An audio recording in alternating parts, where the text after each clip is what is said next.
Hi viewers, ఇవాళ మనం hair గురించి తెలుసుకుందాం. హెయిర్ గురించి డీల్ చేసే సైన్స్ని మనము ట్రైకాలజీ అని అంటాం. So those doctors who deal with trichology are called as trichologist. చాలామందికి అనుమానం ఏంటంటే ట్రైకాలజిస్టులు వేరు, డర్మటాలజిస్టులు వేరు అని. కానీ అది నిజం కాదు. డర్మటాలజిస్టులే ట్రైకాలజిస్టులు. క్లినిక్స్లో హెయిర్ ఫాల్ కేసెస్ చాలా ఎక్కువగా చూస్తూ ఉన్నాం. దీనికి కాజెస్ ఏమై ఉండొచ్చు? విటమిన్ లోపాలు, sleeplessness, stress, nowadays official stress, mental stress, ఇవన్నీ కూడా హెయిర్ ఫాల్కి హార్మోనల్ చేంజెస్ ద్వారా కారణమవుతున్నాయి. ఇవి కాకుండా other hormonal problems like thyroid issues, irregular periods, ఇలాంటివి కూడా హెయిర్ ఫాల్కి కాజెస్ అయ్యే ఛాన్సెస్ ఉన్నాయి.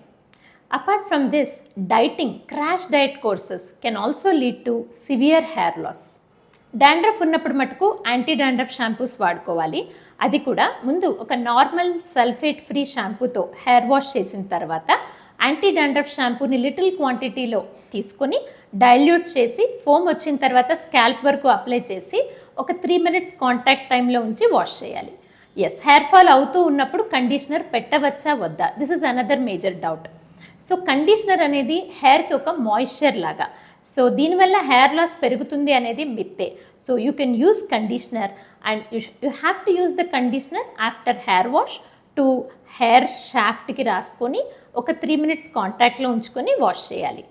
హెయిర్ ఫాల్ అవుతూ ఉన్నప్పుడు మనము తలస్నానం చేశాక హెయిర్ డ్రై చేసుకోవడానికి హార్ష్గా రబ్ చేయకూడదు. హెయిర్ డ్రయర్ వాడుకోవటం మంచిదే. కొంచెం డిస్టెన్స్ పెట్టుకొని డ్రై చేసుకోవటం అండ్ మీడియం హీట్లో పెట్టుకొని డ్రై చేసుకోవడం maybe better option rather than using a towel rubbing.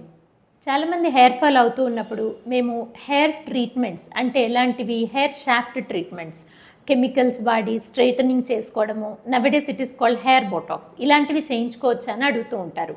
Hair fall అవుతూ ఉన్నప్పుడు ఇలాంటివి చేయించుకోకపోవటమే మంచిది.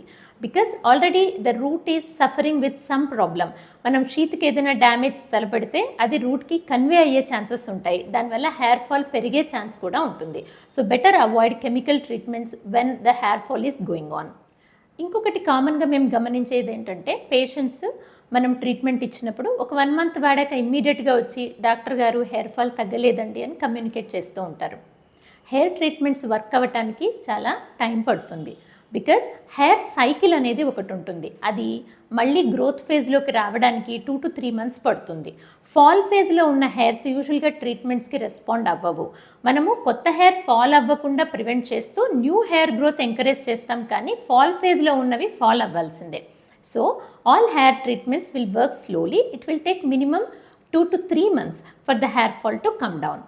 So usually doctors మేము chronic telogen effluvium or hair fall ని డీల్ చేయడానికి vitamin medications as well as peptide solutions ఎక్స్టర్నల్గా స్కాల్ప్కి అప్లై చేసుకోవడానికి ఇస్తూ ఉంటాం.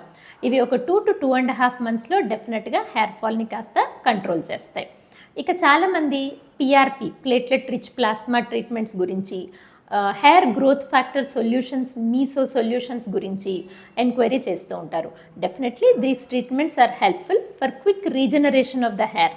సో ఇవి డర్మటాలజిస్ట్ పర్యవేక్షణలో మంత్లీ 1 ట్రీట్మెంట్ చొప్పున 4 to 5 months తీసుకుంటే హెయిర్ రీగ్రోత్ కూడా బాగా పికప్ అవుతుంది. సో ఈ హెయిర్ ఫాల్ ఇలా రిపీటెడ్గా అవ్వకుండా ఉండాలి అంటే బ్యాలెన్స్ డైట్ తీసుకోవటం, ఎనీ డెఫిషియన్సీస్ ఉంటే కరెక్ట్ చేసుకోవటం, good shampoo, sulphate free, paraben free shampoo వాడుకోవడం, డాండ్రఫ్ ఉంటే యాంటీ డాండ్రఫ్ షాంపూస్ వాడుకోవటం, స్ట్రెస్ ఫ్రీ లైఫ్, స్ట్రెస్ని కాస్త తగ్గించుకోవటం ద్వారా మనము హెయిర్ ఫాల్ని రిపీటెడ్గా అవ్వకుండా అరికట్టవచ్చు.